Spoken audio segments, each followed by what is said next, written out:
আজকের ভিডিওতে কচু শাকের সাথে ইলিশ মাছের মাথা এবং লেজ দিয়ে বানানো মজাদার একটি রেসিপি আপনাদের সাথে শেয়ার করব। আসসালামু আলাইকুম, আপনাদের সবাইকে আমার প্রিন্সেস ব্লগ চ্যানেলে স্বাগতম।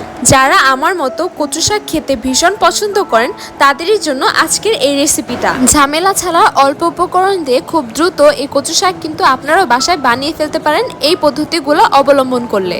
তো কথা না বাড়িয়ে শুরু করে দিই আজকের রান্না বান্না।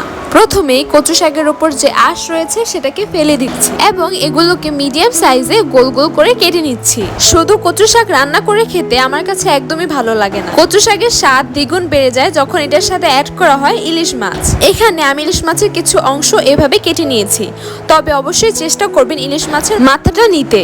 কচু শাকটা ভালোভাবে ধুয়ে একটা কড়াইয়ের মধ্যে দিয়ে দিলাম এবং এখানে কোনো তেল এড করতে হবে না, জাস্ট লবণ দিয়ে এটাকে ঢাকনা দিয়ে ঢেকে রাখতে হবে 5 থেকে 6 মিনিটের মতো।